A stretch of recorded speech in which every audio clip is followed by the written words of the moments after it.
Police, Dr. Boshielo, Deputy Minister of Justice, Minister Nell, thank you for your presence. You're very consistent in trying to emphasize the importance of the criminal justice system working in an integrated way, and I appreciate your presence. National Commissioner of the South African Police Service, General Fannie Masemola, Acting Deputy National Commissioners present, Lieutenant General Sentumule and Lieutenant General Mkoa, Divisional Commissioners, Gauteng Provincial Commissioner, is he here? I didn't see him. General Mbeni, welcome. Representatives of the Civilian Secretariat, IPID and the DPCI, Major General Tulare Sekukune, the SAPS Crime Register, Senior SAPS Managers, members of the media, ladies and gentlemen, good afternoon to all of you. 3 months ago, on the 28th of November, I released the crime statistics for the first and second quarter of the current financial year from the 1st to the 30th of September 2025. Today I will share the results of the third quarter for the period 1 October to the 31st of December last year, 2025. The decision to publicly release crime statistics every quarter is a demonstration of the government's commitment to transparency and accountability. Our people are entitled to know how many crimes are reported to the South African Police Service on a regular basis, what the different categories are, whether there's been an increase or decrease in the precincts where they live. We share this information so that communities, businesses, and the public service departments will have a sense of what is happening in their neighborhoods, in our society, in terms of crime and related risks. Knowledge is power because it enables us to be more effective in the kind of action that is required to improve public safety. Last week we heard during the State of the Nation address that the President has centered public safety with a particular focus on tackling organized crime and gender-based violence being placed at the forefront of the government's agenda in the coming year. I gave further details as to how our approach and what we practically hope to achieve during my speech before Parliament as part of the debate on SONA, and will emphasize some of this today as part of the release of the crime stats. Overall, the sense of cautious optimism in relation to overall crime trends remains in place. Most violent crime categories, including murder, rape, robbery, and most property-related crimes like theft and burglary, continued to decrease but remain at unacceptably high levels. After more than a decade of annual increases, murder, our most accurate crime stat, started decreasing on the first quarter of 2023 to 4. This trend has continued throughout this year and this quarter, showing a 8.7 decrease or 602 fewer lives lost. This means that over the last 2 years, the numbers of murders for quarter 3 period, that is the 1st of October to the 31st of December, has dropped by a significant figure, 17.6 6% or 1,359 fewer murders. It's very important that we pay attention to the trends with respect to the stats on the murder rate. Total contact crime, made up of all categories of violent crime, started to decrease in the third quarter of 2024 to 5.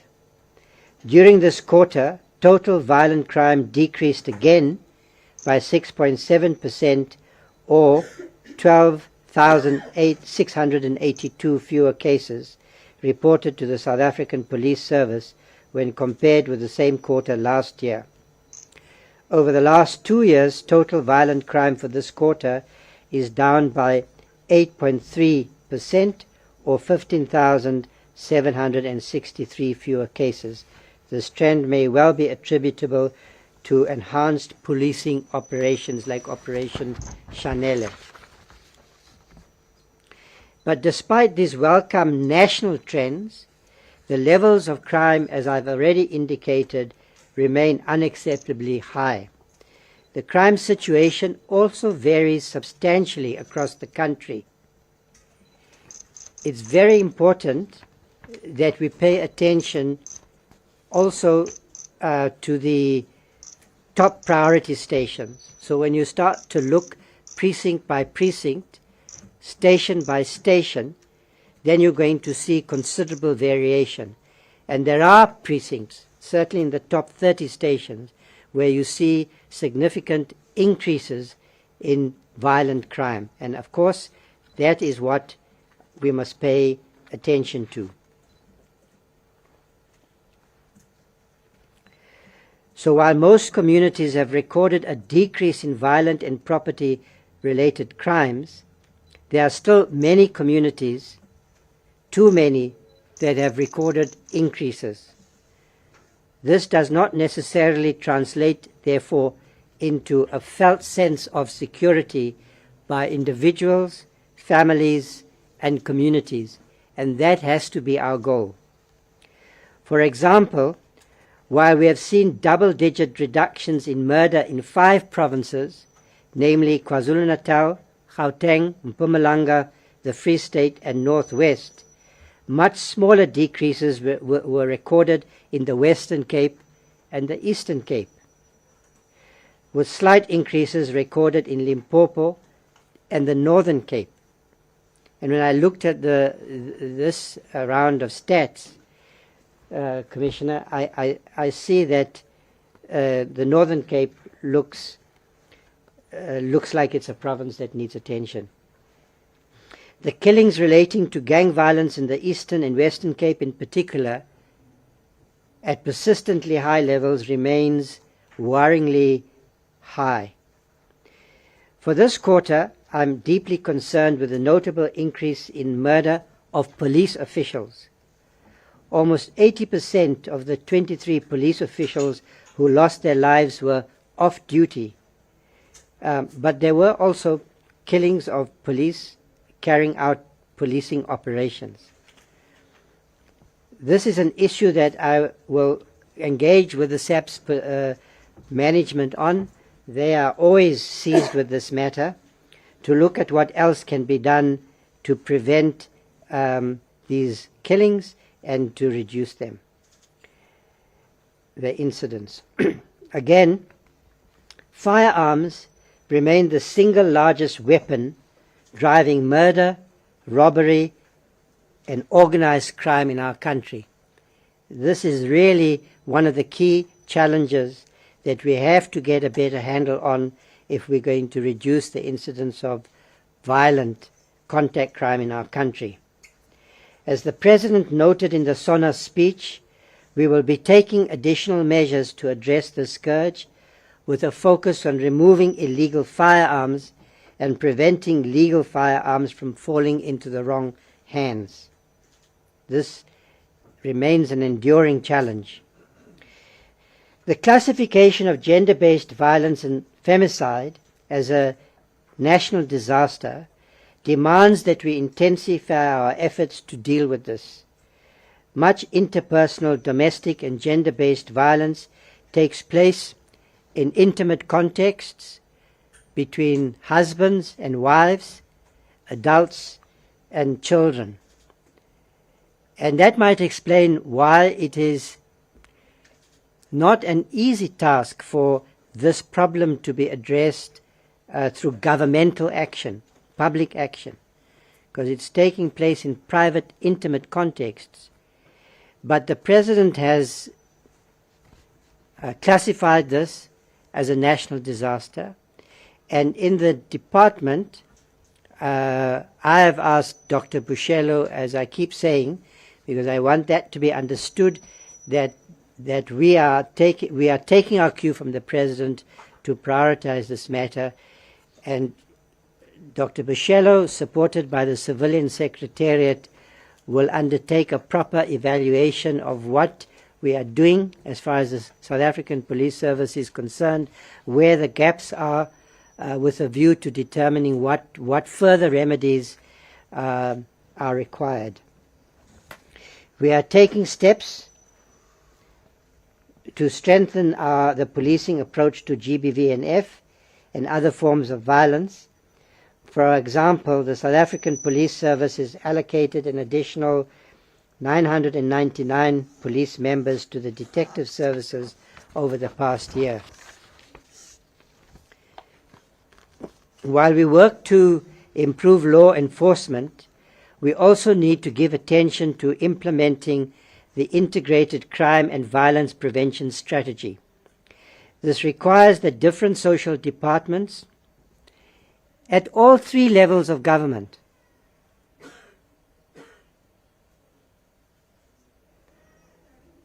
the social departments such as health, education and social development to be aligned their services across levels of government to mitigate the factors that drive crime and violence so that it can be prevented from happening. And this includes gang violence. My message to the leaders in the provinces and in local authorities in those areas affected by gang violence is that my focus has to be on law enforcement as the Minister of Police, but those communities need development. Young people there need opportunity.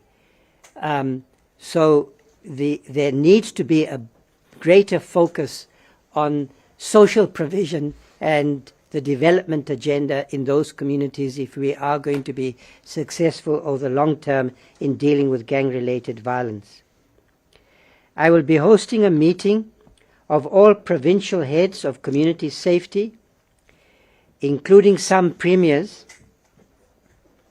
where the premiers themselves exercise the safety portfolio, which we call a MINMEC, on the 6th of March this year, which is not so long from now. This meeting is important to ensure that we agree on priorities.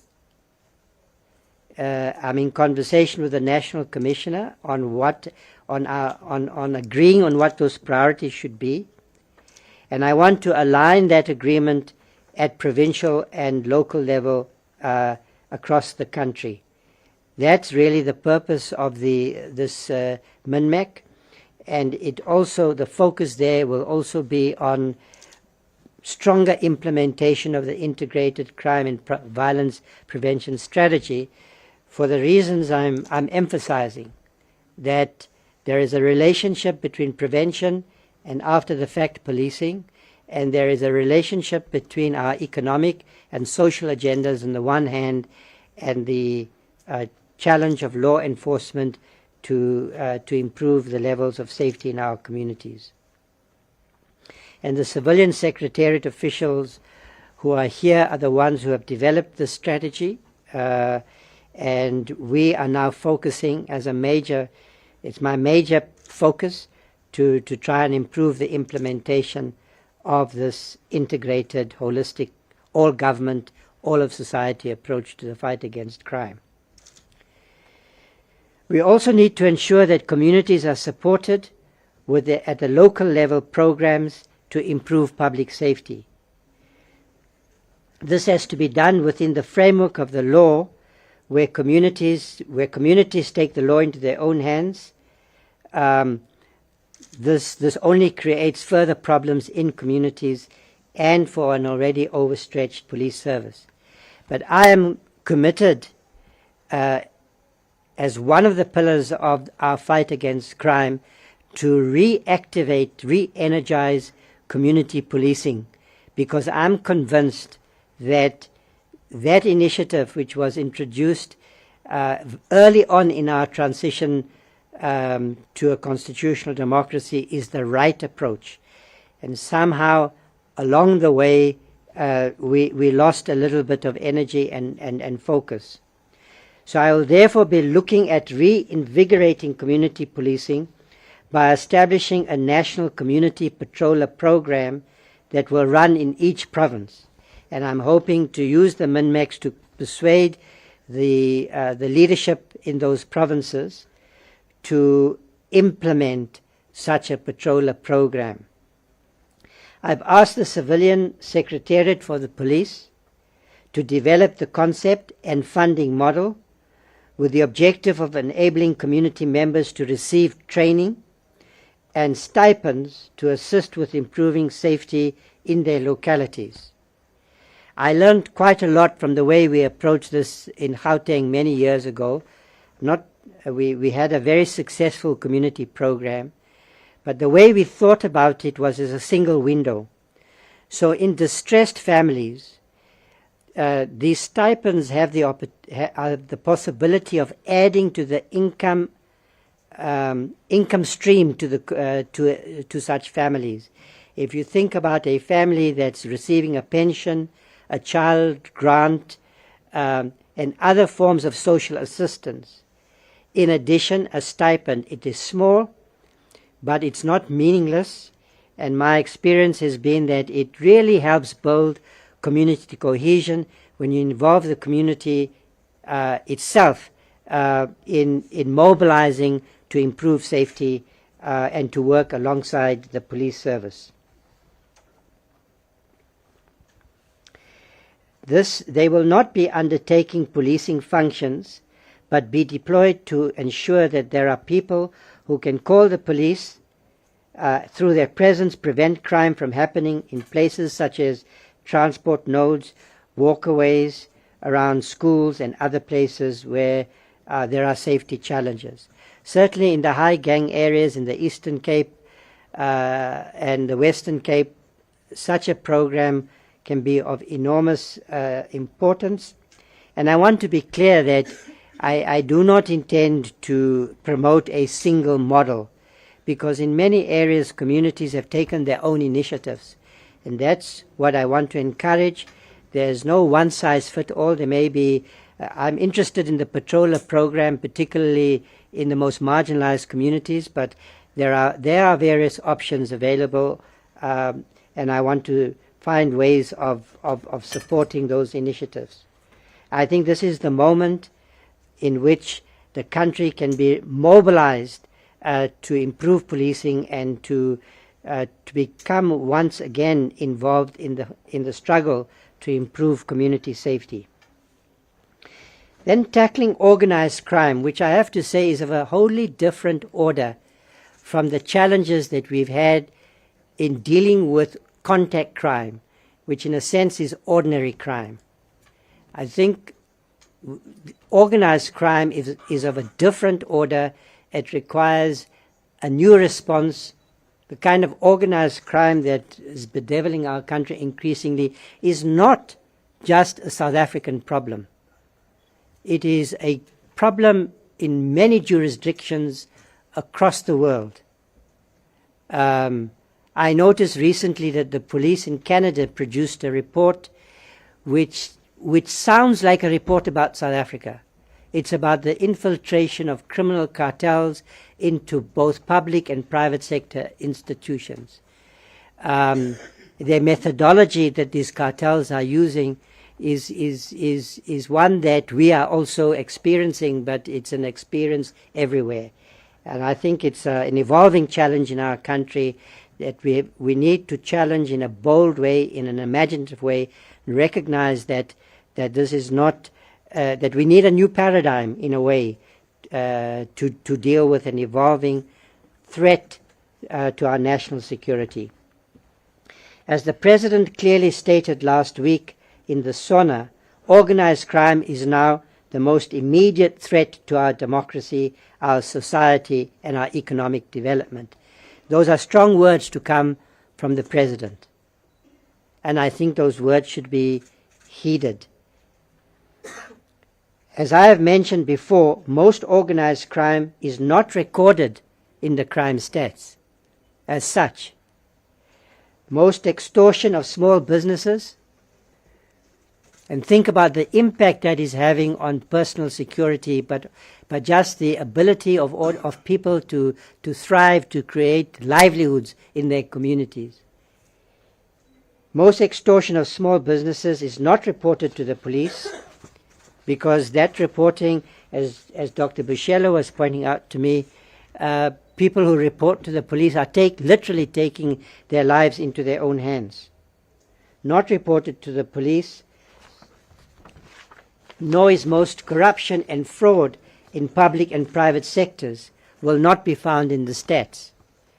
And I am making that point because we have to also understand, if we want to have a proper understanding of what our people are living and experiencing in communities, then the stats themselves are not the only reference point. Nevertheless, the impacts of these crimes is real and severely damaging for our country. When public funds are stolen on a large scale, we feel it in the most direct ways. Local level organized corruption in tendering, copper cable theft syndicates, possibly even in the water sector, contribute to outages of water and electricity that causes distress in families and communities across our country. The quality of crucial public services like education, healthcare, and transport is undermined when public funds allocated for these services is stolen. In the private sector, the costs of goods and services increase as private companies charge more to make up for losses in stock of fraud, or incur additional security costs to prevent becoming victims to syndicated crime.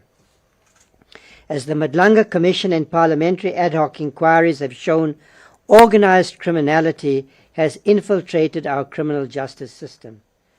We have already established a dedicated task team to investigate evidence of criminality. That is the National Commissioner, Commissioner Masemola, and I were given very clear instructions by the President, and we have made sure that that team has been set up.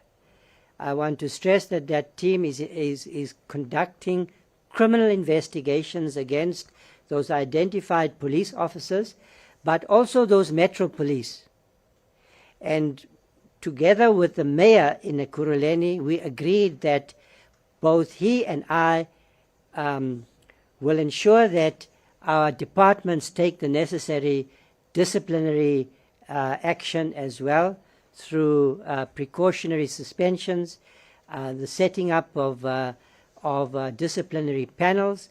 The National Commission and I have agreed that the panels that will be set up to deal with those disciplinary cases will be presided over by an outside expert. In other words, not somebody appointed from within the police service, to give an additional level of assurance to the public that we mean business. Our approach in tackling organized crime should have at least two elements. Firstly, we must identify those involved through vetting and lifestyle audits of our top ranks. So it was very important that the President announced that the Minister of State Security, State Security Agency, will conduct will vet and conduct lifestyle audits of the senior management in the South African Police Service, and they will be doing so with my support and the support of the National Commissioner and his senior team.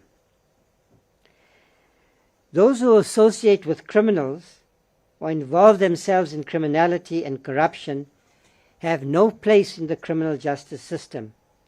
The South African Police Service's top management echelon must consist only of experienced commanders of unquestionable integrity.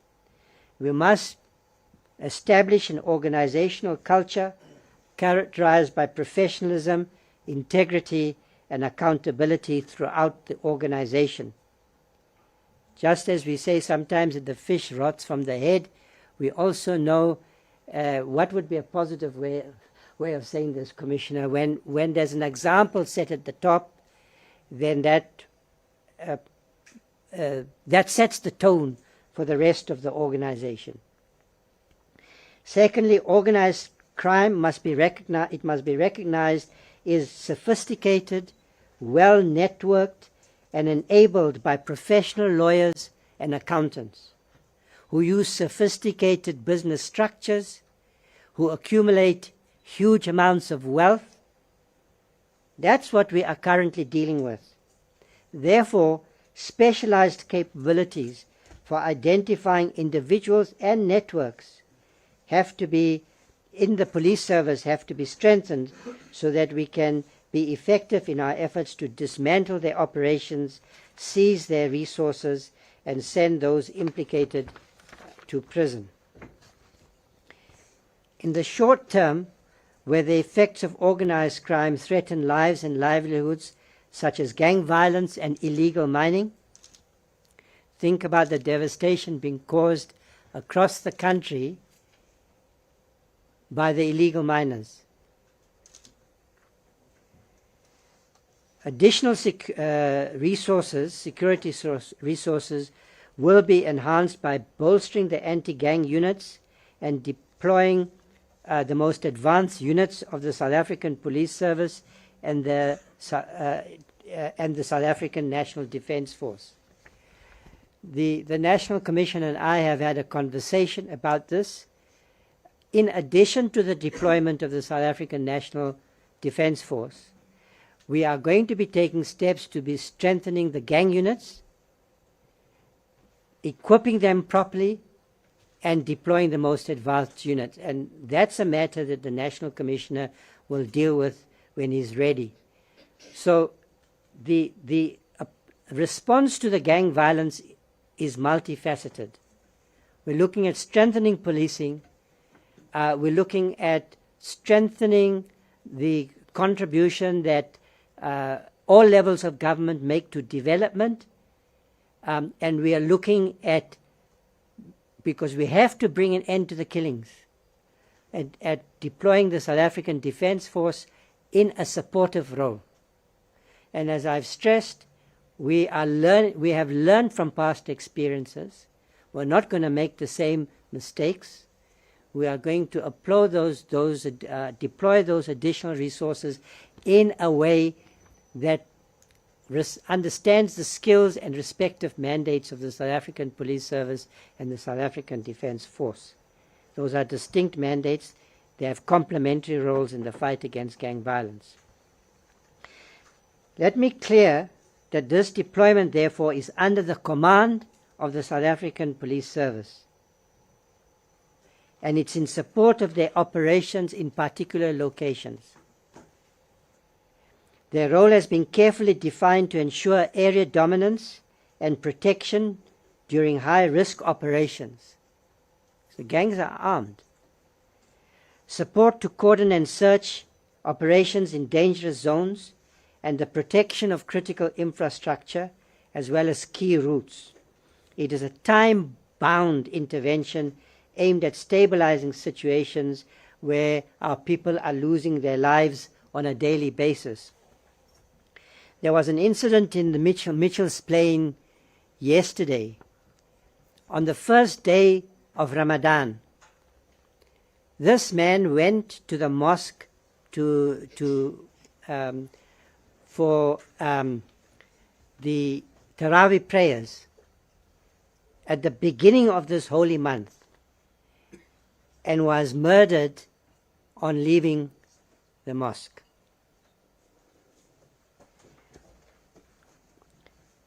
While the national trends for most violent and property crime continue to head in the right direction, so I also want to stress today it's very important in this moment for our country to retain a sense of balance and perspective as we work together to change the picture.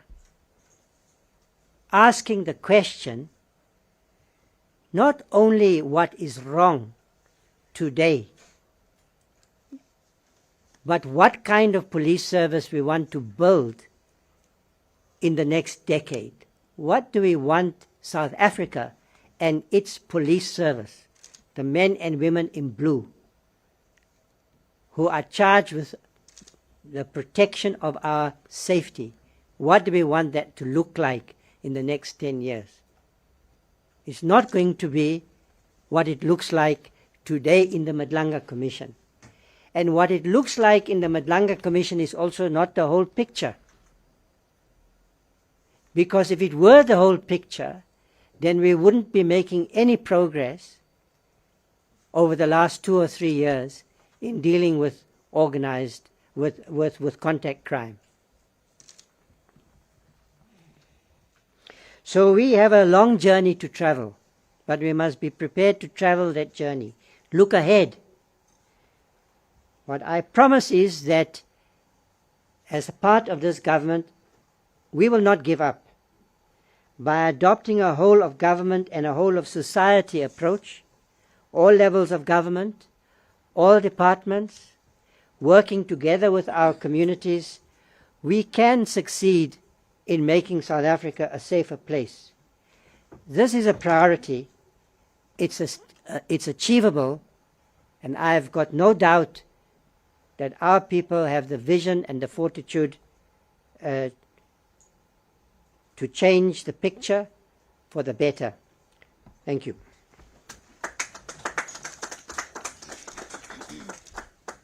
Thank you very much, Minister. Ladies and gentlemen, at this point, just to give us a broader picture into the statistics, I will call upon the SAPS Crime Registrar, Major General Tulare Sekhukhune, to make his presentation.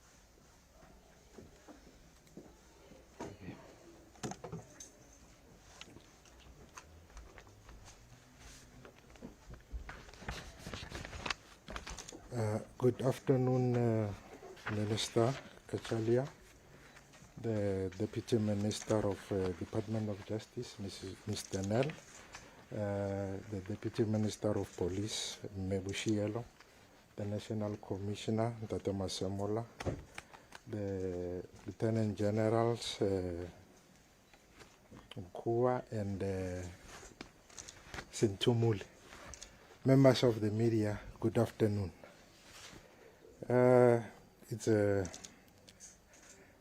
This is a graveyard shift. Normally when we were doing statistics, the classes would be early in the morning because we know that most of the statistics and mathematics classes need a fresh mind. So I don't want to keep you here for long, but I will try to summarize this presentation in as limited time as possible so that I can take you out of the torture of going through statistics in the late hours of the afternoon. As the Minister has indicated, the current period that we will be briefing you on is the third quarter of the financial year, covering the period from October to December. And we normally start with a table which gives an overview or a summary of the total number of crimes, or the 17 community reported crimes that have been reported to the South African Police Service. The table that you see in front of you on the left-hand side, for those that are attending this briefing for the first time, on the left-hand side is the national crime picture of the 17 community reported crimes, and then on the right-hand side is a provincial comparison. So this slide gives an overall picture of the crimes statistics for the current quarter. So if you get an understanding or understand how this slide is laid out, we can stop the presentation because I would have covered everything. Now, let me start on the left-hand side with the crime called murder. For the current quarter, we have reported 602 counts less compared to the previous comparable period. That is a percentage change of 8.7. And on the right-hand side, you have a provincial comparison. On this slide, what we are observing is that the disappeared. Come.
There's no network here.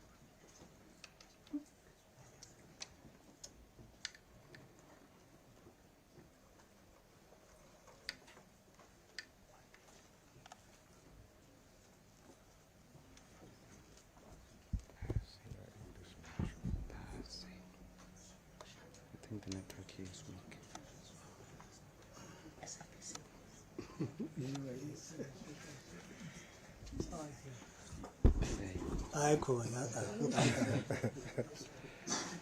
Okay, colleagues, apologies about that hitch that we experienced. I think, as I've been told, it's because of the delay in the network, or the network is not sufficient. Okay. I've already indicated that I'll also try and pick up my pace in terms of the presentation. I've already indicated that we have recorded a decrease in terms of the murders for the current quarter for the national, that is 602 counts less compared to the previous comparable period. In this current period, we have recorded 6,351 murders when compared to the 6,953 that we have reported in the previous comparable period. As the minister was talking, some of you might have been confused because he was comparing the trend like quarter one versus quarter two, but what we are doing here, we are comparing the same period in the current quarter as compared to the previous quarter, because we understand that there is also an element of seasonality that is inherent in the crime statistics. Hence, when we do the comparison, we prefer to compare the same period in the current quarter and compare it to the previous period in the same quarter. And besides that, different quarters are characterized by different phenomena. Like, for instance, when you approach the October, November, December, normally you would tend to see a spike in most cash in transit, and also you would also have alcohol-related and assault-related issues being on the increase, because most of the people are merry, and once they get drunk, they start fighting and hitting each other, and that in most cases would also result in counter charges, where one person was beaten, and then because he has lost the fight, he goes and report a case of assault. The other one will also similarly report a case of assault, thus leading to what is double reporting, but the incident is the same. So for statistical purpose, we record what has been reported to the police, irrespective of whether the complainant is A or B. Whenever they come to say this is what has transpired or what has happened to me, we will record such an incident. Now, let me continue to the matters and indicate that on the right-hand side, the numbers are color-coded red and green. The red is an indication that that particular province has recorded an increase with respect to that particular crime, and the red would indicate that that particular province has recorded an increase. And these numbers that you see inside the table simply indicate the total number of murders that had been reported within that particular province. These are not the differences, but the actual numbers that had been reported for that particular province. When we look at the murder, two provinces have recorded increases, that is the province of Limpopo, 215, and the Northern Cape, 112. Then moving on to sexual offenses, we have recorded a reduction of 426 counts less compared to the previous comparable period, and only three provinces have recorded increases, and these are your KwaZulu-Natal, which reported 2,842, Mpumalanga 969, and the Western Cape 2,014. The other six provinces have recorded decreases.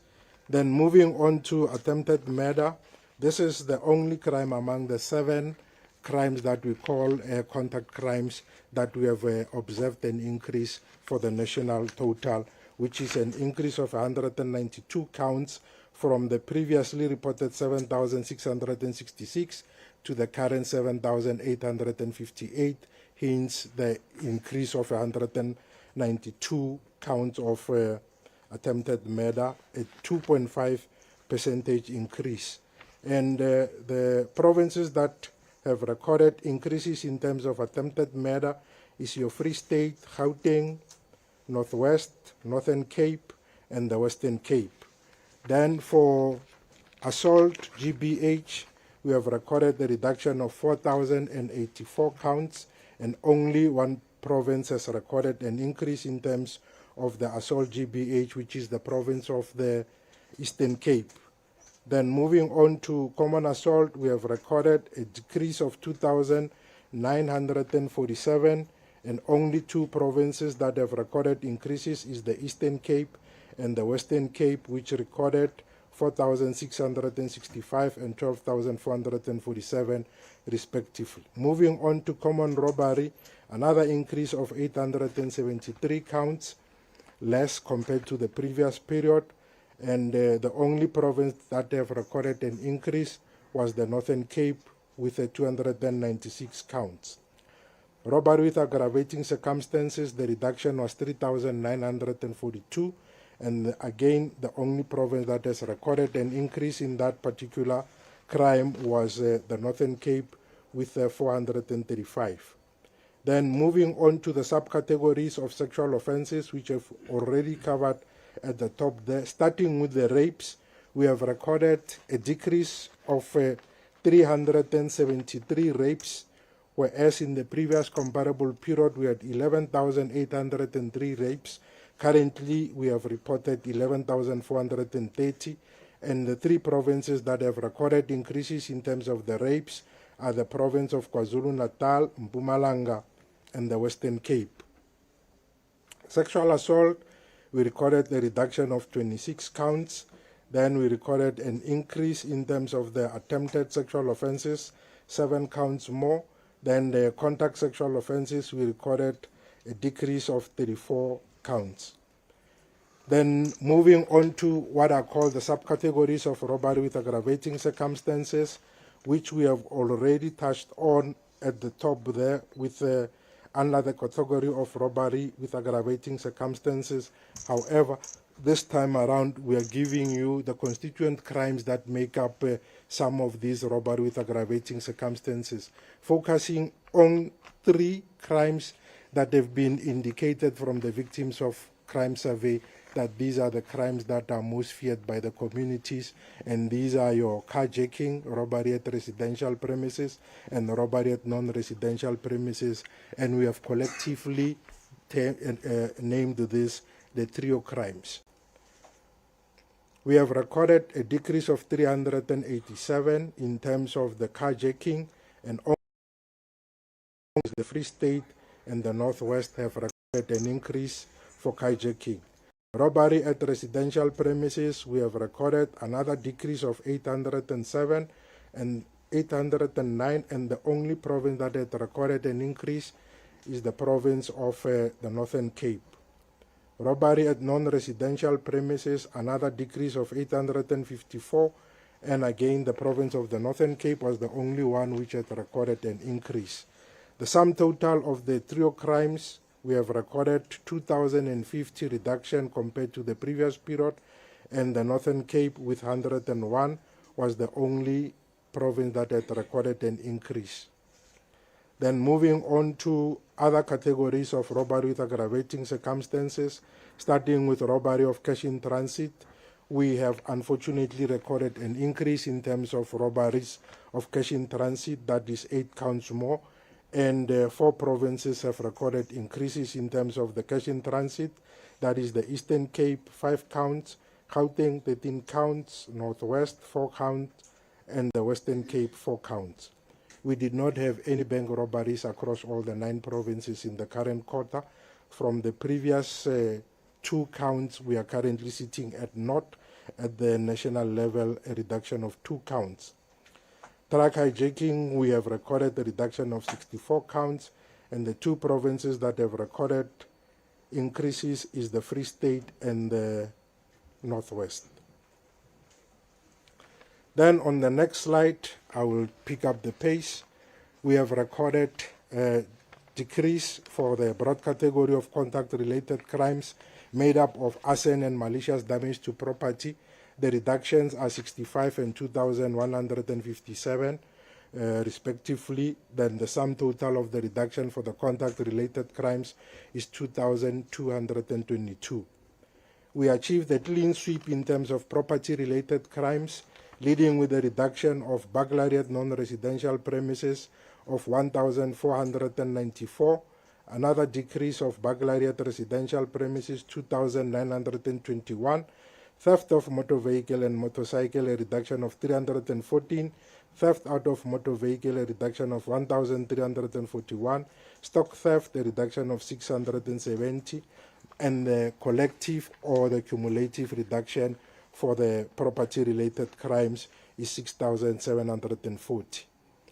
Of the three crimes that make up the broad category of other serious crimes, the only crime that has recorded an increase was the commercial crime with 728. Then we achieved reductions of 4,300 and 448 for all theft not mentioned elsewhere and shoplifting respectively. Then the sum total of the reduction for other serious crimes is 4,020, and the sum total for the 17 community reported crimes reduction is 25,664. Then for crime detected as a result of police actions, these are your proactive policing initiative, whereas the desired trajectory of change is to have these crimes being on the increase, meaning that if they are increasing, it means that we are retrieving more of the firearms from the wrong hands. We have achieved that for illegal possession of firearm and ammunition. Again, we have retrieved more drugs, 8,793 to the good. Driving under the influence of alcohol or drugs, 6,845. Then the only crime that we did not achieve the desired trajectory of change was in sexual offenses detected as a result of police action. Then on the next slide, we're just giving a summary. Like I've indicated, those two tables that I have talked to, they give you a brief, broad overview of what has transpired. So allow me to quicken my pace as I go through the remainder of the slides. For contact crimes, I've been talking about those. These are your murders, attempted murders, rapes, etc., etc. We have seen that what are the increases and the decreases, and what we are observing when you bring the sum total of the contact crimes together. All the provinces have recorded decreases. And then what is worth noting in terms of the contact crimes or crimes against person are the percentage contribution of the respective provinces to the sum total at the national level. The province with the highest contribution in terms of the contact crimes or the crimes against the person is Gauteng, which contributes 25.4%. The second highest contributor is the Western Cape with 18%. The third highest is KwaZulu-Natal with 17.5%, and the fourth highest is Eastern Cape with 11%. And across all the 3 months that make up the quarter, we have recorded decreases. Then on the next slide, we have already indicated that the only two provinces that have recorded increases in terms of the murder was the province of Limpopo and the Northern Cape. These are the increases because in the last slide, we simply indicated that Limpopo has recorded 215 counts of murder. Now, this table gives you the difference between what Limpopo has reported in the current quarter compared to the previous quarter. The number of increases that had been reported for murder in Limpopo is 12 counts more compared to the previous period, and in the Northern Cape is 3 counts more. And in terms of percentage contribution of the provinces to the total number of murders, the province with the highest contribution is the province of Gauteng with 24%. The second highest is KwaZulu-Natal, then the Eastern Cape at number 3 with a contribution of 20%, and the fourth is the Western Cape with a contribution of 18.2%. Then this is a graphical representation of the murders, but this time around we bring into the equation the population of the respective provinces, because the raw numbers or the total number of murders or the raw numbers of the murders per province might give you a misleading picture in terms of assuming that one province is safer because of the lesser population. However, when you bring in the respective population size of the provinces and then you do the per capita, it gives a fair or a comparable comparison across the provinces. Now, when you bring in the population of the respective provinces, which is indicated at the bottom there, these are the Stats SA mid-year population estimates that we use to compute the per capita murder. What we observe is that the province with the highest per capita murder is the province of the Eastern Cape with 19 murders per 100,000, and the second is the Western Cape with 15 per 100,000, and the province with the least per capita murder or the lowest per capita murder is the province of Limpopo with 4 per 100,000.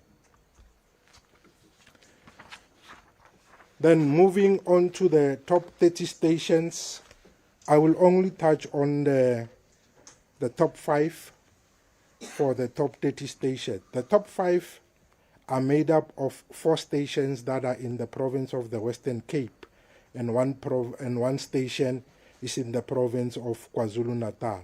The top 5 is made up of the stations that are in the Western Cape, number 1 being Imfuleni, which has recorded 75 murders, an increase of 2. The second is Nyanga, which has recorded 70 murders with an increase of 16. And the trend is disturbed by Inanda, which is in the province of KwaZulu-Natal, with 61 murders and a reduction of 4. Then back to the Western Cape, Delft at number 4 with 58 murders and a reduction of 14. And number 5, we have Gugule 2 with 52 murders and a reduction of 8. Now, the appropriate way to read this table is that the first column, it gives you the particular station's position when you take all the stations in the country. And the second column, which is labeled provincial position, it gives you the position of that station when you take only the total number of stations within that particular province. So number 1 at the national will obviously be number 1 within the province, etc. Now, we also tried to look at the causative factors for murder, looking from a sample of 5,940. What we have observed from this sample is that most of the murders were attributable to arguments, misunderstanding, road rage and provocation, which was indicated as a causative factor in 1,158 of the murders. Then the province with the highest number of murders attributed to arguments is the Eastern Cape with 280, then the Western Cape at number 2 with 263, Gauteng at number 3 with 200, and KwaZulu-Natal at number 4 with 159. Then at row number 4, we have gang-related murders. We have, from this sample, 276 murders were attributable to be gang-related, and the bulk of these were in the province of the Western Cape with 257, and the second was the province of Gauteng with 14 murders attributed to gang-related, and the Eastern Cape had 5.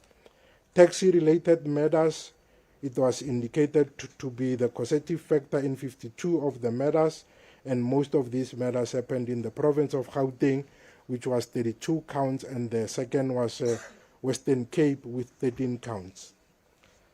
Then we had at the bottom 16 murders were attributed to be illicit mining related, and 15 of the 16 was indicated to have happened in the province of Gauteng.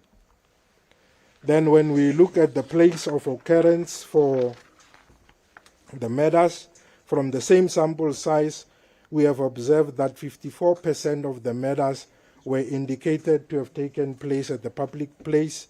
Then 31% of the murders was indicated to have taken place at the residence of the perpetrator, and 4% was indicated to have taken place at liquor outlets. Then on the next slide, we have a phenomena of multiple murders, which has happened in the reference period, where we had seen that there were 12 murders that had happened in Atteridgeville, and the same incident reported resulted in also 13 attempted murders. Then we also had 9 murders that had happened at Beckersdale, and the same incident also resulted in 10 attempted murders. There were also 7 tavern killings with 7 victims in Philippi East and 2 attempted murders. Then we also had an incident in Bronkhorstspruit where 5 people were killed, and that incident resulted with in 2 attempted murders. Then, as we have seen that we have incidents where multiple murders happen in the same setting and mostly committed by firearms, we also tried to look from the same sample size what is the weapon of choice that is being used in the commission of these murders, and we had found that it was indicated that firearms were used in 2,561 of these murders. And one thing that we need to be cautioned of is the fact that this does not necessarily imply that there were 2,561 guns that were used to commit these murders. This means that there is a many-to-one and a one-to-many relationship between the number of bodies and the guns. Then we had 1,059 murders being committed with a knife, and the rest can be read from the table. We then had also murder of police officials. In the current quarter, we had 23 police officials that were killed, and then that is an increase of 10 when compared to the previous comparable period. And 5 of these police officers were killed while they were on duty. Those that were killed on duty, 3 were killed while they were conducting crime prevention activities. 1 was responding to a complaint, and the other was termed to have been a negligence. Then we move on to the attacks on rural communities. We have seen that for the current quarter, we had 7 murders that had been, or that meet the definition of attack on rural communities. Of these murders, 4 happened together with the 4 robberies at residential premises. 1 also resulted in an attempted murder, and 1 incident of rape. Then moving on to the rapes, we have recorded a reduction of 373 rapes in the current quarter, and the provinces that have recorded increases in terms of the rapes is your KwaZulu-Natal, 16 counts more, Mpumalanga 18 counts more, and the Western Cape with 17 counts more. The rest of the provinces recorded decreases. Then this is per capita rape, because again, if you only use the number of victims or the number of counts, you will miss the comparison that the population figures bring to the table. So when you do the per capita, we found that the province of the Eastern Cape, again, is the one that is the highest in terms of per capita rape, with 28 rapes per 100,000, and then the Free State is the second highest with 23 per 100,000, and the Northern Cape is at number 3 with 22 per 100,000, and the province of Gauteng is the least in terms of per capita rape of 12 per 100,000. Top 5 stations in terms of rape. 3 are in the province of KwaZulu-Natal, 1 is in the Eastern Cape, and 1 station is in the province of the Limpopo, that is Thohoyandou. In Limpopo, the Eastern Cape is Mthatha, and the 3 stations that are in the KwaZulu-Natal is Inanda, Plessis Liar, and Umlazi. Then for places of occurrence of the rapes, what we have observed from the sample of 8,517. We have that 65% of the rapes have taken place at the residence of the perpetrator, 21% of the rapes have taken place in a public place, and only 1% has taken place at liquor outlets. We also have rapes that have taken place at educational institutions. 74 of the rapes have taken place at such places of learning, and we also had 21 of the rapes having taken place at spaza shops.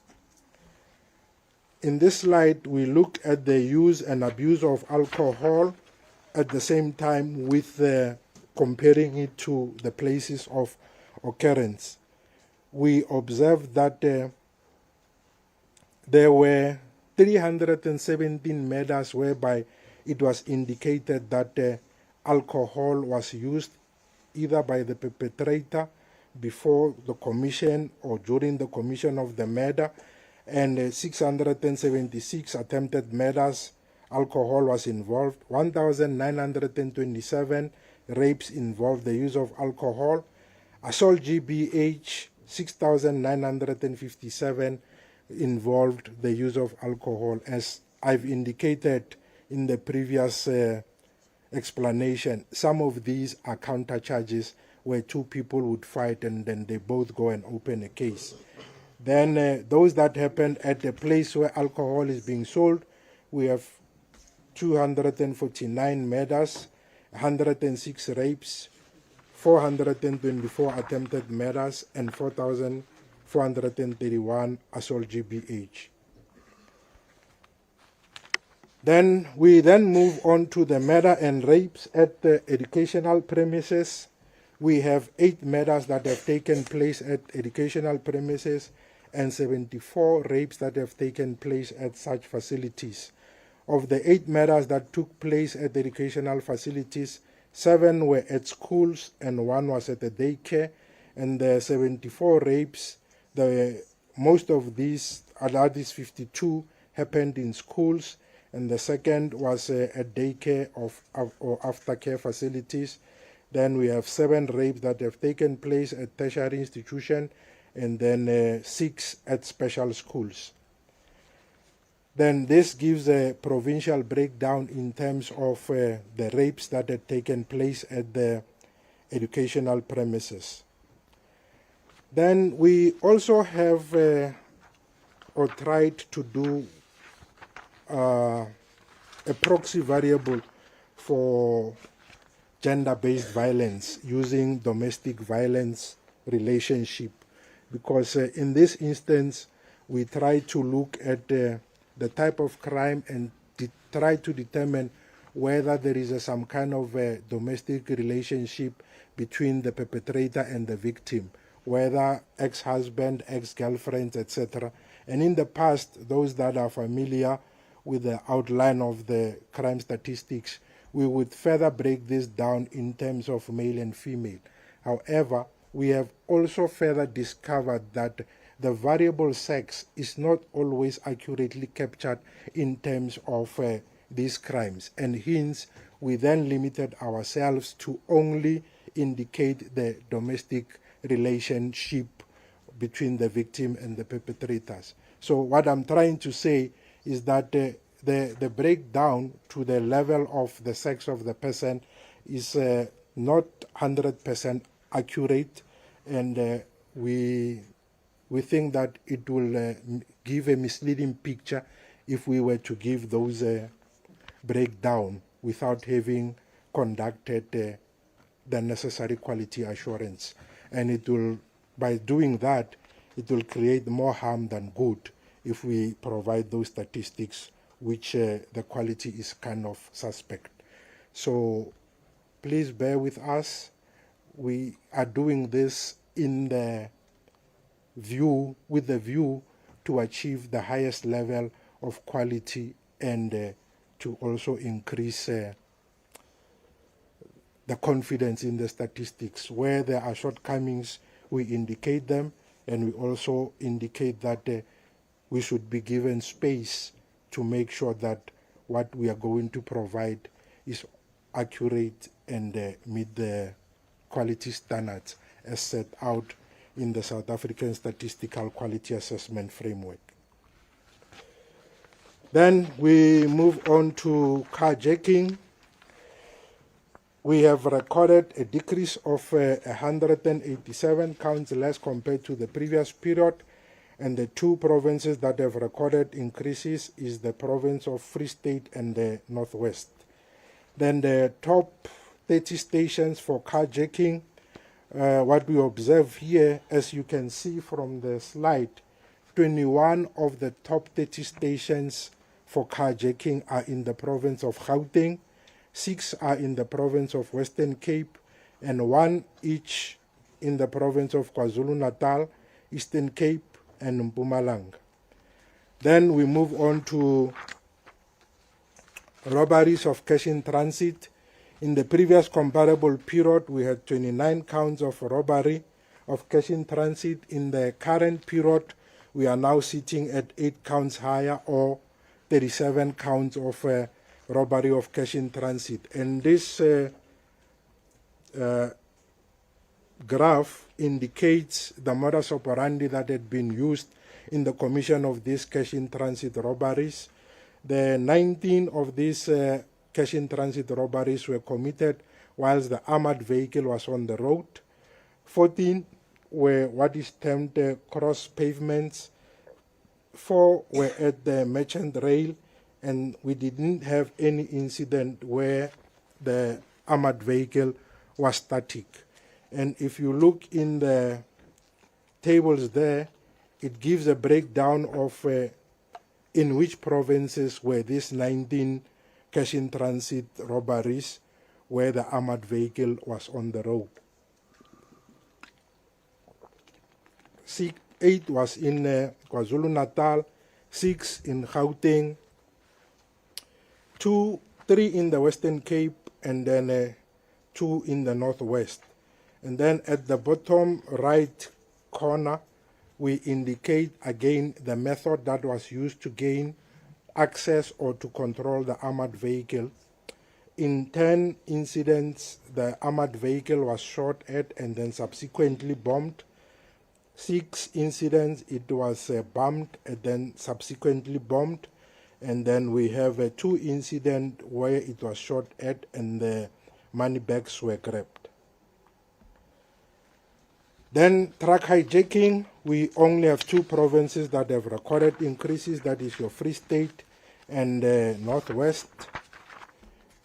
Then we move on to kidnapping. The provinces which have recorded increases in terms of kidnapping is the Free State, Gauteng, Northwest, Northern Cape, and the Western Cape, and we have recorded increases of 27 counts more in terms of the kidnapping. As we have started doing in the last quarterly release of the stats, we have exclusively included the crime extortion, and we drew the sample of 539 counts, and we tried to look into this sample what are the types of extortion that are being committed. And as it was indicated, we need to keep in mind that some of these crimes are underreported. So what we have, it was what was brought to the attention of the police. Then we drew a sample from there and tried to determine what were the type of extortion that was perpetuated. We found that 289 of these extortion were financial extortion. That would indicate instances where sometimes ransom was demanded, misuse of power, domestic related, etc. Then we also have 128 where it involved protection rackets, and then 86 where protection fee was demanded. Taxi related, we have 35 counts. Then we also have 113 where blackmail was involved.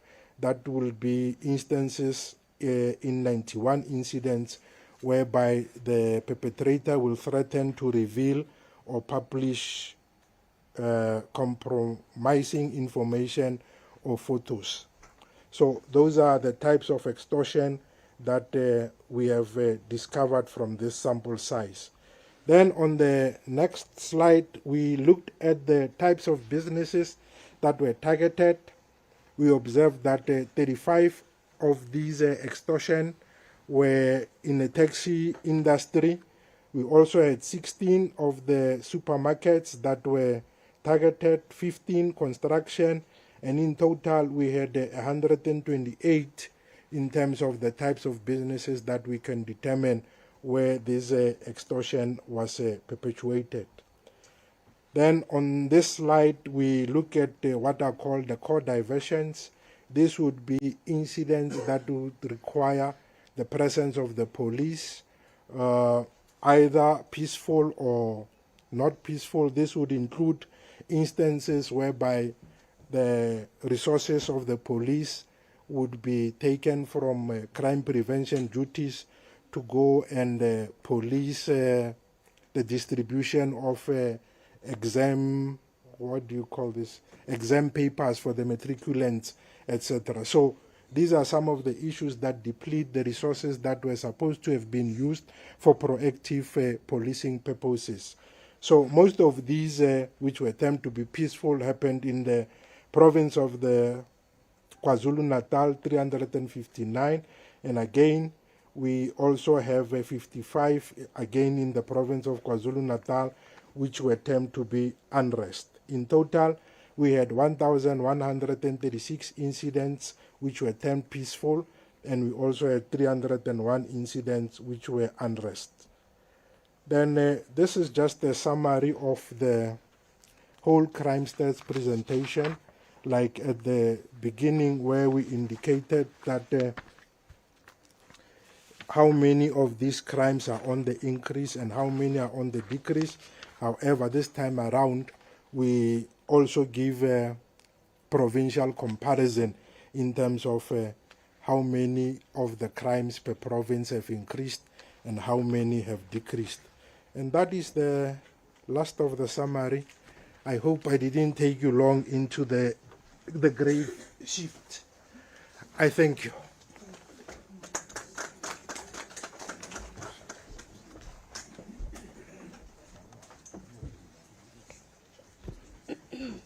Thank you very much, General. Ladies and gentlemen, as displayed, the full crime statistics are available on the SAPS website. Alternatively, you can scan the QR code and it should hopefully take you to the relevant page. Just before we open it up for questions, I know it's a Friday and it's been a long day, I am going to call the National Commissioner just to give us some of the successes that have been achieved by the SAPS during this period that we are reporting on. National Commissioner?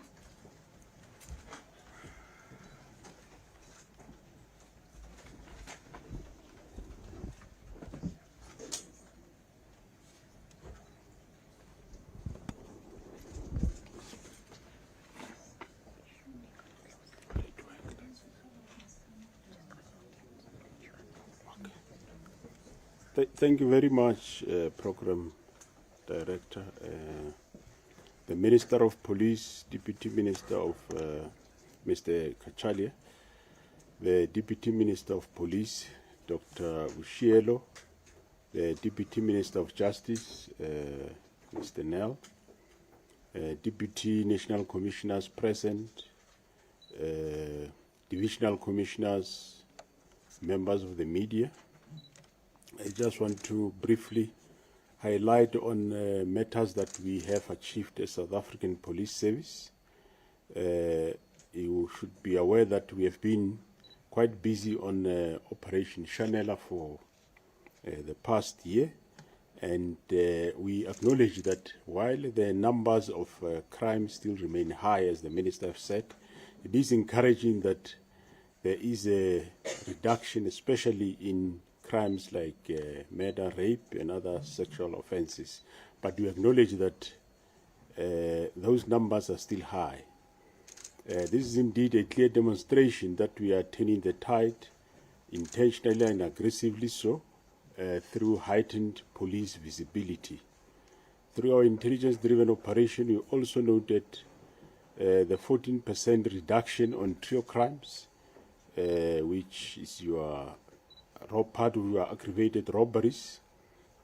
While we are aware that we are not yet out of the woods, we have witnessed yesterday, Minister, the destruction of 13,859 firearms which were confiscated during police operations.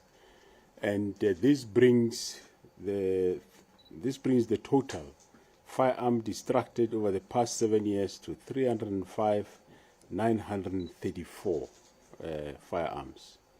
We know that firearms remains, we have seen the stats, remains the most causes of our violent crimes, especially your murders, your CITs, and so on.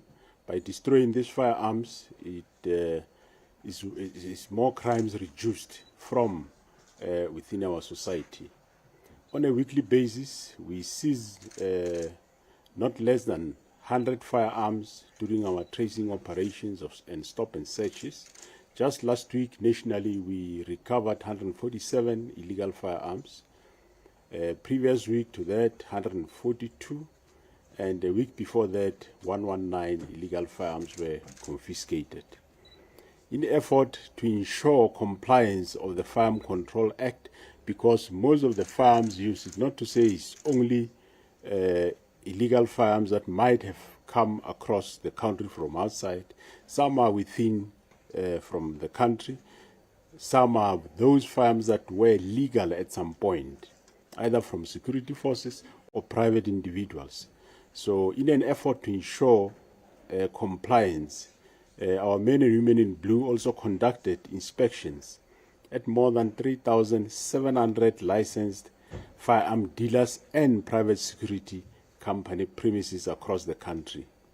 In one operation in Middelburg in Mpumalanga, we have confiscated 537 licensed firearms at a dealer who failed to comply with the law. We call upon legal firearm owners to be reminded that they should at all times comply in terms of the safekeeping of firearms, otherwise we will invoke provisions of the law and confiscate those firearms.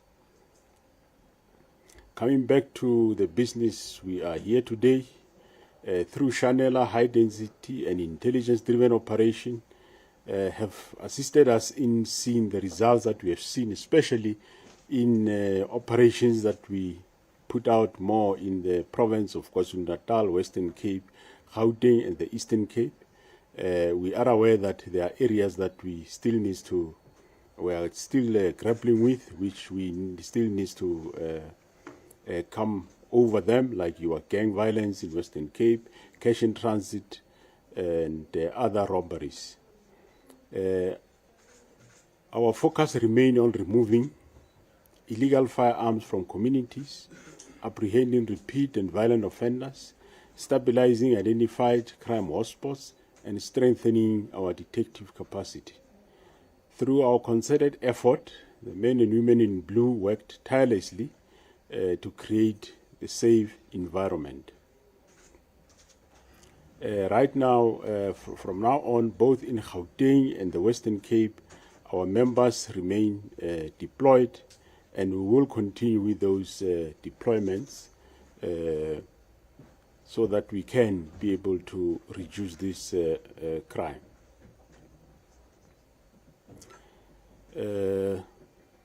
Also, Minister, in touching mostly on some of the arrests that we have done through our operations through the quarter, a total of 221,155 suspects were arrested. That is October to December, for crimes ranging from murder, rape, house robberies, and so on. And the breakdown of that is as follows. For murder was 1,906. For attempted murder, 1,725. Rape, 2,382. And the biggest number of arrests were recorded on other crimes such as illegal possession of drugs. It was 31,887. Assault GPH 20,866, illegal immigrants 18,694, drunken drivers 12,668, which in case of drunken driving is all other law enforcement agencies included. And for possession of dangerous weapons, 12,233, and lastly, 4,064 suspects were arrested for dealing in drugs.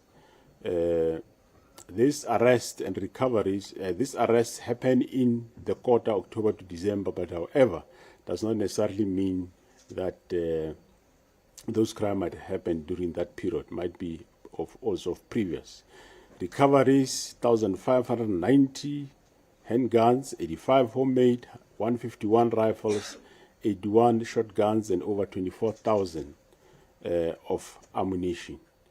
With convictions that happened during this period, which will include crimes that happened as far as 3, 5, 10, 15 years ago, we had a total of 2,738 persons who were convicted. Of this, 199 accused persons were sentenced to life imprisonment. This includes 51 murderers and the rapist. 15 accused were sentenced to 40 and more years imprisonment. 10 were murder and others were other crimes. 237 accused persons were sentenced to 20 years and more years imprisonment, which include 94 murderers and the rest is other crimes. 29 persons were sentenced to 30 years and more, and 10 of them, of these 29, were murderers. 910 persons were sentenced to 10 years and more, and 261 were murderers. 1,348 persons were convicted to a period of between 5 and 9 years for all various other crimes, including GBV. Out of that, 631 were convicted and sentenced to prison, 109 to life imprisonment for GBV, 77 for 20 years and more, 169 GBV perpetrators were sentenced to 10 and 19 years, between 10 and 19 years in prison, and lastly 276 GBV perpetrators were sentenced to between 1 and 9 years. We will not retreat. We will continue with the fight against crime and to ensure that we all do our best in creating a safer country. Just on an update, you would be aware on the Uber murder of Attridgeville, we have arrested 4 people, 3 males and 1 female. They have appeared.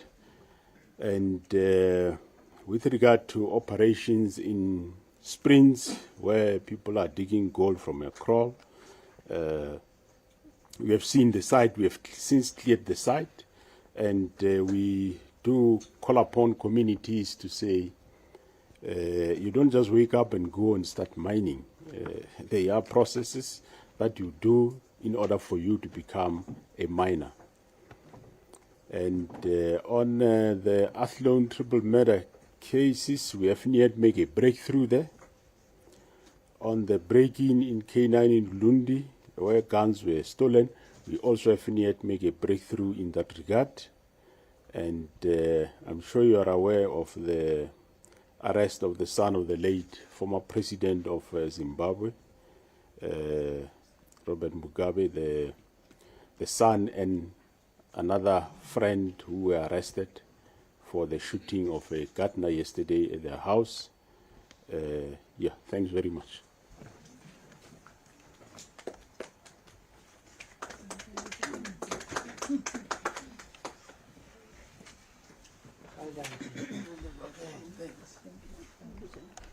Thank you very much, National Commissioner. Ladies and gentlemen, I do note that it's quite hot in the venue. The aircon does work, but it does make a sound, so apologies for that. The next session, however, is dependent on how many questions we have. So if we have little questions, we can leave the room earlier. By a show of hands, can I see if we do have any questions? I note one hand, I note the second hand here, I note the third hand. Okay, so in that order, we'll start with the first hand, second hand, and third hand. Please use the mics. There are mics there. They should be working. And just indicate as to which member of our panel your question is posed. Good afternoon. I don't know if the mic is working, but the light is on. My question is to the Commissioner or to the Minister, whichever one feels comfortable. Let me first introduce myself, Diane Hawker from Deutsche Welle. The question relates to the resources that will be added to the gangs unit as mentioned by the Minister. What exactly are we talking about? We know that there's a budget coming up next week. Are we talking about more cars? Are we talking about more people? And also if you could give us a timeline of those additional resources. And then just secondly, regarding the 4 people that returned from Russia earlier this week, I understand from their family members that they've been detained. Is that an arrest? Is it a detention for questioning? Are they going to face any charges? Could you give us some clarity on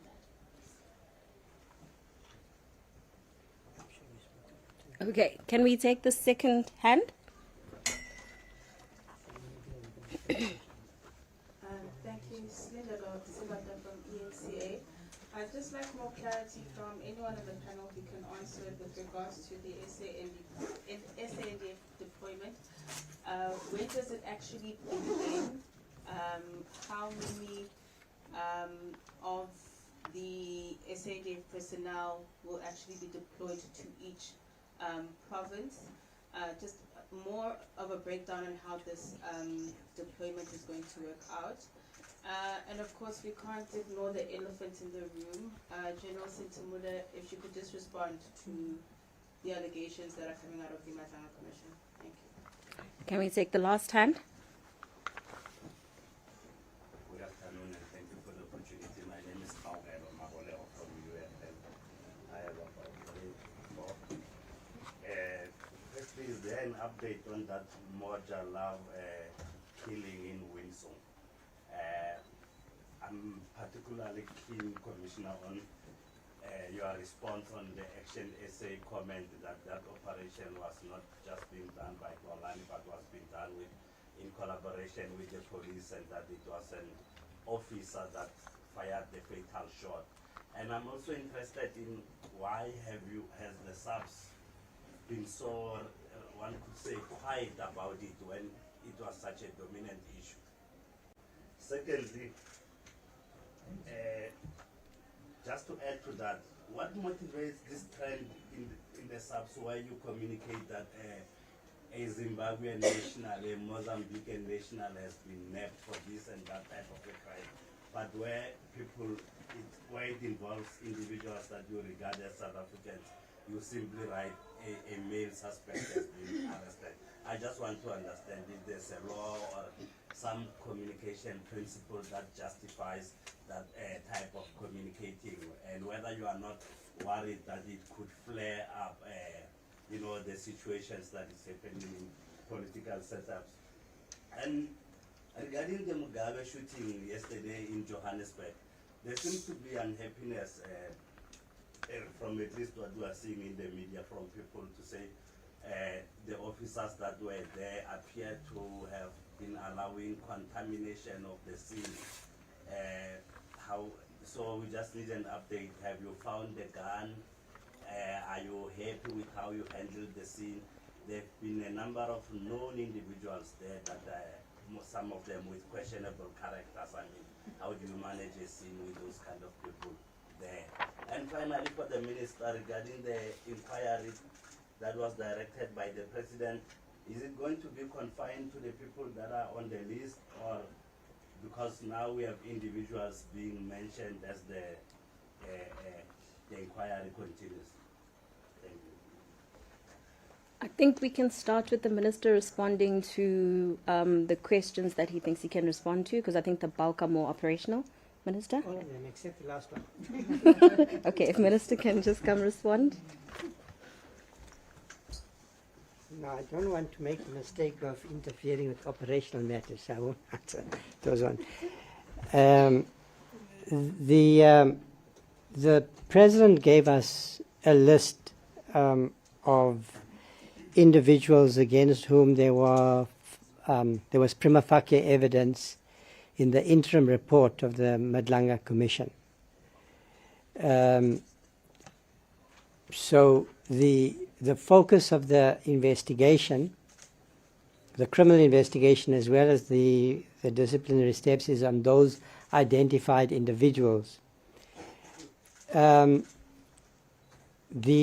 Commissioner indicated to me before the midterm report was published that he was going to take action, and some of those individuals were then identified on that list. So it is possible that as the inquiry unfolds, that other individuals will be identified for either for disciplinary action or for further criminal investigation. But I would say that for the most part what we will do is wait for the findings of the Madlanga Commission in 2 months' time, so that we also avoid a situation where we take precipitous action. The Madlanga Commission is going through a careful forensic process, and I think it's probably better for us to wait. But there is no question that when the final report, when the report is finalized, there will be further action, because there is no doubt, listening to the evidence, that there are other individuals who are already in trouble, and we will take the necessary action. The Madlanga Commission will also make reform-orientated proposals, systemic proposals, and we are also preparing to act on those. Thank you. Thank you, Minister. National Commissioner.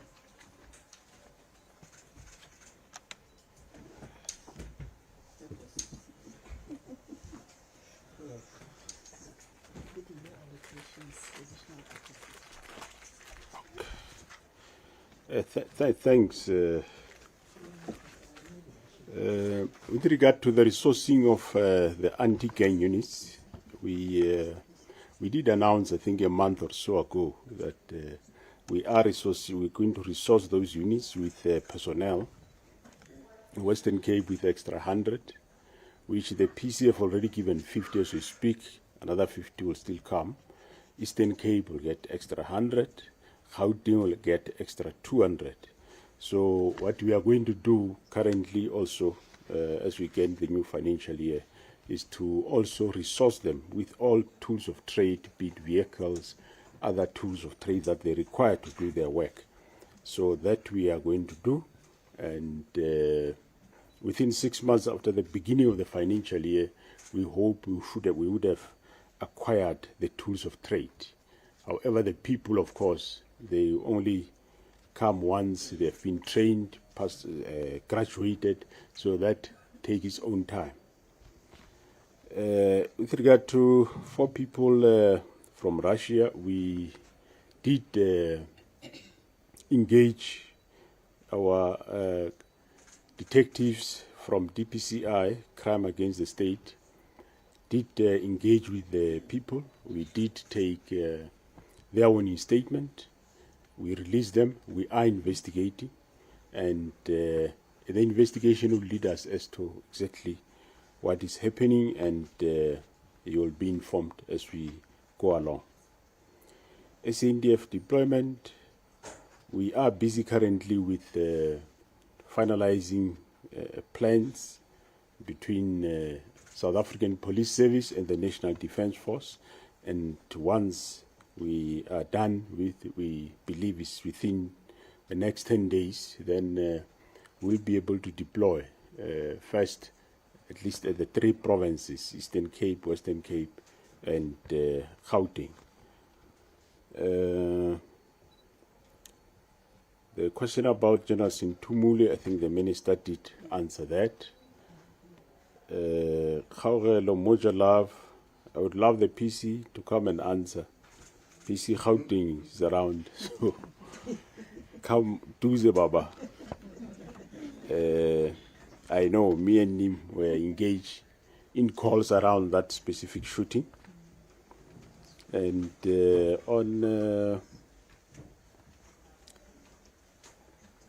classifying people as foreigners and so on. So, well, normally we that's what we do. There is nothing untoward to that, and I think it's something that can be discussed upon and agreed upon. And at some point, I don't know what is the view of the nation. We will have to check on that. But yes, when people have committed crime, if it is like the current one we are looking for, Moyo that killed our 2 police officers, is a Zimbabwean. So us and Zimbabwe are looking for him because we want to bring him to book. Yeah, the Provincial Commissioner will also allude on the handling of the crime scene, which we also did speak about it. I think that is all from my side. Provincial Commissioner.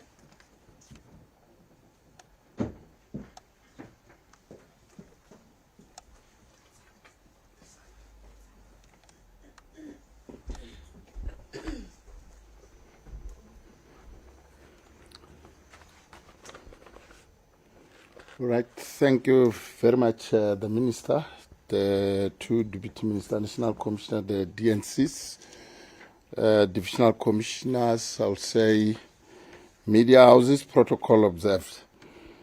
Let me start with the issue of the crime scene within the policing precinct of Bramley Park, where yesterday, on the commission of a crime, we have dispatched one of my deputy or one of the most senior police official within the province in terms of handling the crime scene. We have since make sure that we follow whatever leads which has to be followed, including the 2 individuals, as you allege that dubious characters. I must just indicate that we also summon the aides which has to assist us in terms of combing up the scene, like the canine, which is the dogs, the divers. You'll ask why the divers, as there is a swimming pool in there. The question might be asked to say why. In some other instances, you'll realize that we did not want to make a mistake in relation to the issue of swimming pool, because in some other instances, it might not be clear, the swimming pool. So, yeah, in that respect, and then we are following, I think the National Commissioner have reflected in terms of the 2 arrests which we have made.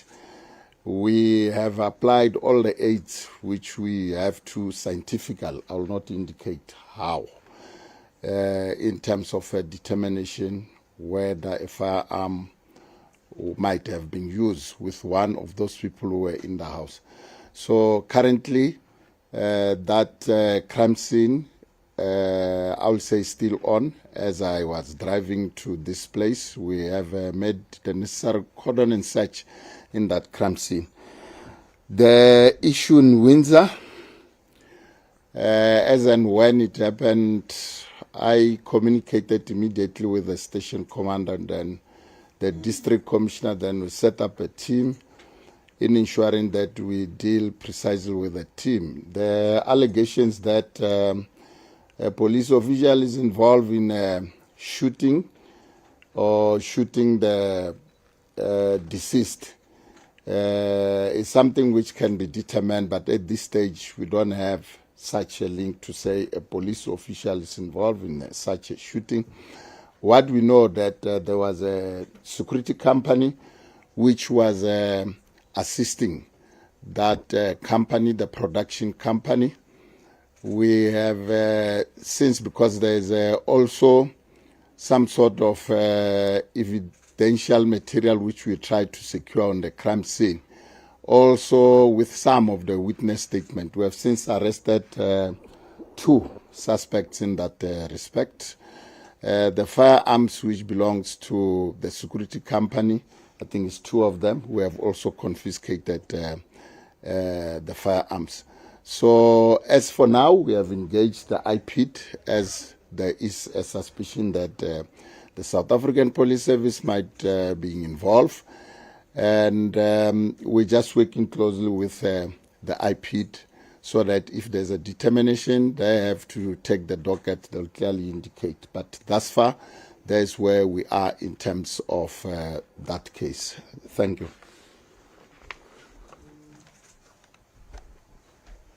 Thank you very much, Provincial Commissioner. Ladies and gentlemen, I have been advised that we do not have any questions from the online platform.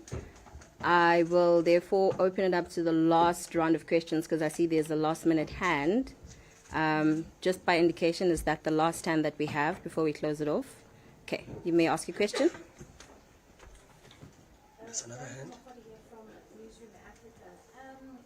I don't know if this is for the minister or the commissioner, but perhaps if we could just have a conversation, if you will, about what police are doing about the scourge of drug abuse, particularly in our communities. A lot of these crimes that we are seeing are stemming from a tremendous and I think terrifying escalation of drugs within our homes, our communities, be it poorer communities or even those that are living in certain suburbs within Johannesburg. It's an absolute crisis.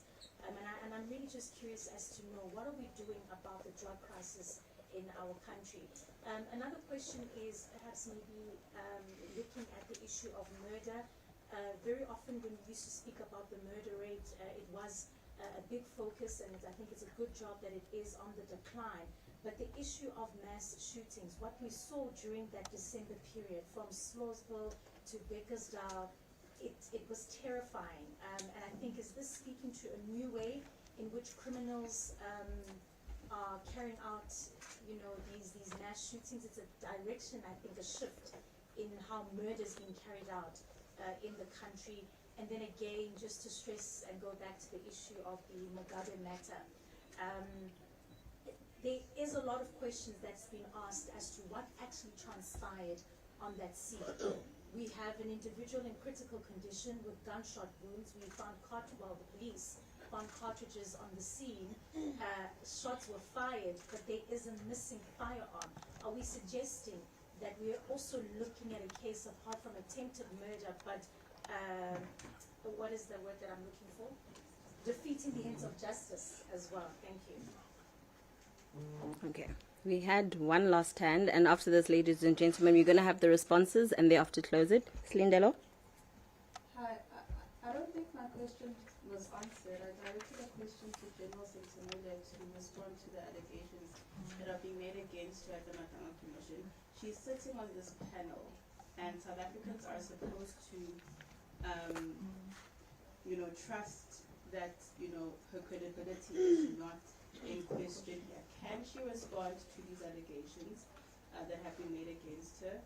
And also, I'm not quite sure if I've got clarity on the SAJ deployment. Are we just saying that it's going to happen in 10 days and that's it? Thanks. Minister? Do you feel like you want to?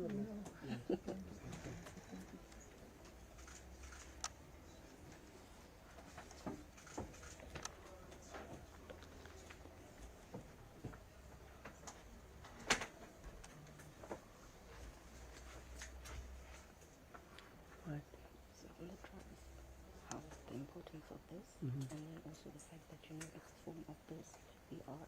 Yes. Yeah.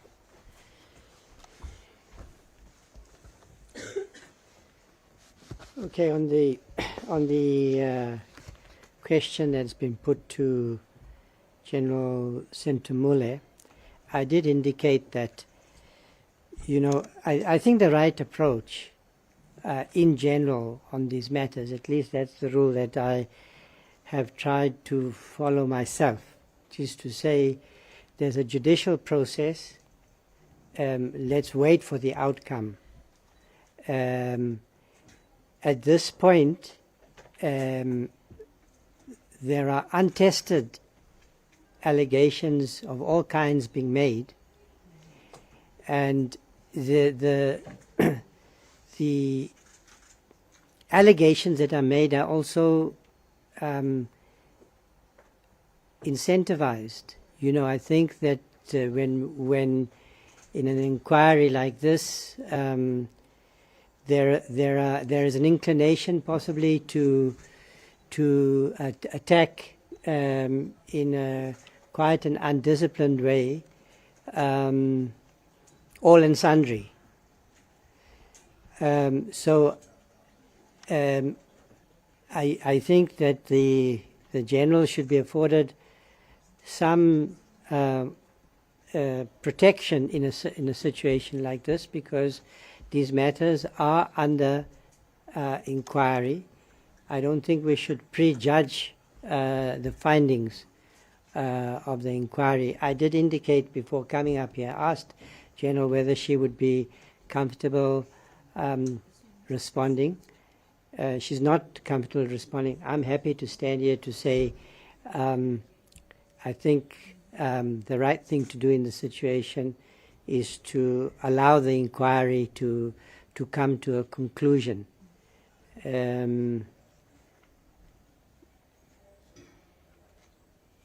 You know, when you yourself are being accused, one way to respond is to accuse others. So how do we assess these questions as the process unfolds? Some measure of protection should be afforded the individuals who are against whom allegations are being made that have not yet been tested. At least that's my own sentiment. I watch the Madlanga Commission as much as I can. I don't have that much time. Sometimes I'm dismayed, absolutely dismayed by what I'm hearing. But it does require some self-discipline also to say, I will defer judgment. I will not rush to judgment. I will wait for a process to unfold, because we don't know the facts. One reason why in many jurisdictions, including our own, there are legal protections for persons facing allegations and so forth. So I think we should leave it at that. There are also questions that the Commissioner addressed about the deployment of the SANDF and other questions about the resourcing of the gang units and so forth. One thing I want to be absolutely clear about now: we will not be discussing in public the details of these operations. How we resource the gang units, where did we deploy the military, what tactics we're going to be using. Those matters are not for public consumption, simply because that is not the way to defeat the gangs. They are also listening to what we're saying. And I indicated that we have to learn from past experience, because we also know, I'm not just making a statement, we know that is how they have sought information about operations in order to anticipate them and to adapt. I can assure you that gang leaders out there are considering the implications of this new deployment, and they're looking for ways to adapt. I hope that explanation is accepted. If it's not, I'm happy to but that I insist that is the right approach. In fact, when the questions were put, I leaned over to the National Commission and I said, don't be tempted. It's easy for a politician like myself, or that's the role I now have, to share as much information as possible about matters that I should leave aside. So I'm saying I will not talk about these matters. I'll talk about these matters to the Commissioner.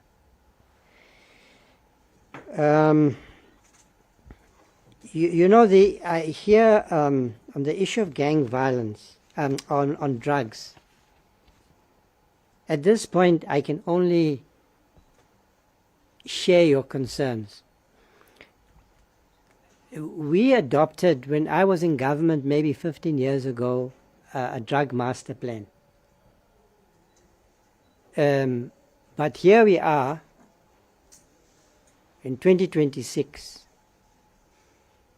Families and communities are being destroyed by ever more dangerous drugs.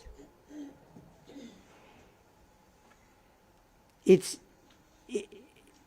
a form of organized crime. These people are not just peddling, as they used to when I was growing up, cannabis. It's transnational organized crime. Well organized, well funded.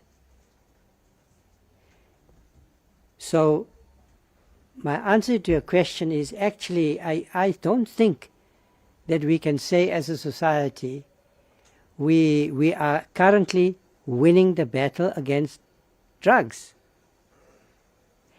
And I know that I often get lambasted when I have the inclination just to speak my mind, but we have to face up to the facts and look at the experiences elsewhere in the world. The countries with the most resources in Northern Europe and North America, countries all across Latin America. This is a growing and deepening problem. The cartels, as well as these are also drug cartels. So I have seen the devastation of this in the community that I grew up in. I know families who don't have children anymore. So I am determined to work with the police to deal with this matter, but again, it's not only organized crime, it is a matter that requires all government departments to play a role. And I think the challenge going ahead, I know I sound like a stuck record, is never to lose focus, never to lose a sense of hope and of possibility and of what has to be done in order to change the reality. And the reality at the moment for many families and communities across the country is that the availability of drugs because of these criminal cartels is, in many places, it's out of control. And you, the society, must work with us. And we must work with you and the families and our communities to change the situation. We've also become very vulnerable for drugs that are coming from parts of Latin America, but they are also coming from the east coast of Africa through Mozambique, Tanzania, and so forth. And because we are a democratic society with open institutions, a developed financial sector, relatively porous borders, we are vulnerable. There's been recent evidence of the operation of these Mexican and Colombian drug cartels in South Africa. Am I right, Commissioner? Establishing laboratories here. That's how brazen they are. So we have got to fight them. We have to be prepared to confront them to dismantle them, to attack them. And at the moment, we are winning and we are losing. On this matter, there's no question that there has to be one winner. But let's not underestimate the complexity and the difficulty of dealing with this problem. I know of no society that has faced this problem that where they have had a magic bullet, where they've been able to sort the problem out overnight. Yeah,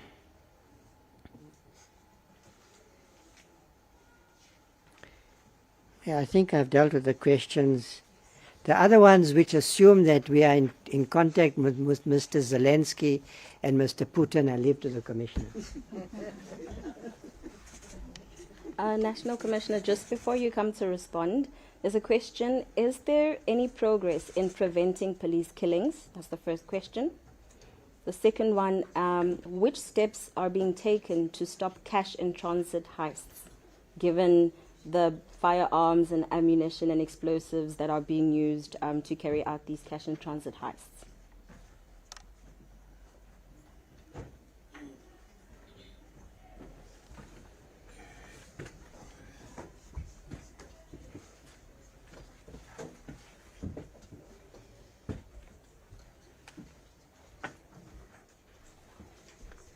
Thanks. There was a question on mass shooting. Yeah, the cause of mass shooting varies from one another. It is not all common cause. For example, if you take the Atteridgeville shooting, indications are more about taxi routes.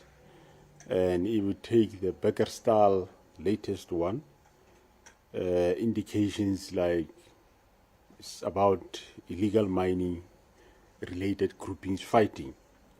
If we go back the previous quarter, still in Beckerstal, you still remember the shooting there it was more argument, because you remember that incident, the tavern owner was closing. Somebody came and say, at home we have got visitors, there was lobola, whatever, so we want liquor. And this one says, no, I'm closing now, I don't open. And there was a fight that ensued there out of, wanting to purchase alcohol. And eventually the purchasers left. But the tavern owner drove home, took a licensed firearm, and drove to the home of the purchaser. And he shot not only the purchaser, he shot a lot of people there. So they differ from one another. Same if you take the Bronco Spruit one, there was an argument at the tavern, and the suspect left the tavern, he went home to fetch a firearm and come and shoot the others out of argument. So they differ from one another, and of course some are also domestic related. Some of the shootings are more domestic related.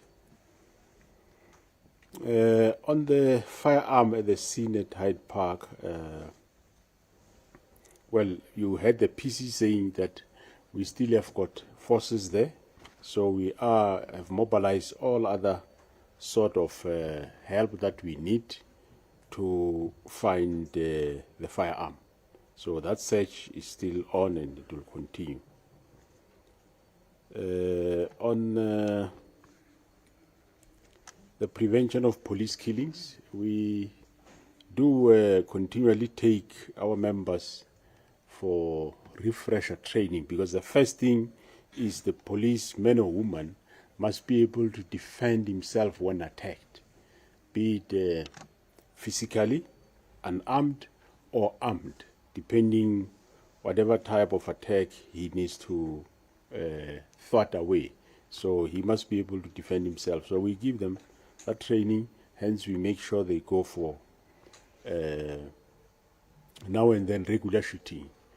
Hence, we have seen that of late, you might not be aware, of late, when you apply for a post within, especially the operational environment or in the police, that is members that are applying for promotion, one of the requirements is you must be competent in firearms. That's why we brought that, so that the first step is to get our members ready to be able to stand for themselves and protect one another or whoever members of the public. And secondly, of course, in the training we made them aware in terms of the dangers that they are facing. We were engaging with the minister, myself, that one of the problems that we have or that contribute to attack on police is the housing where the police members reside. It is a problem, it's a challenge. We are in discussion with the minister, and I'm sure once we find a way forward as to how do we tackle this problem, because currently we are in discussion, we will engage with other departments, then we will be able to announce a way forward in terms of how are we going to make sure that they find a suitable accommodation, because some of the contributing factors is where members of the police are staying that contribute to them being targeted and being killed. Preventing CIT robbers, well, we have our medium to high risk forces that deal with this. You know very well that CIT robbers don't take handguns or rubber bullets to go and rob a van. They take high caliber firearms, and the only way to face them is to also confront them with our medium to high risk forces and give them what they are doing to us. Fight fire with fire. That's the only way that we prevail in that regard. So, but of course, we now and then engage the cash transport companies to improve on their safety measures, and including like dying your money so that monies can be easily be taken away. So those are negotiations that we have been engaging on. Thank you very much.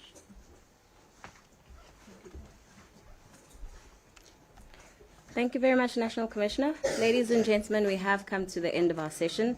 Thank you very much for your attendance and participation. The media briefing is now closed. Thank you. Thank you. Come on.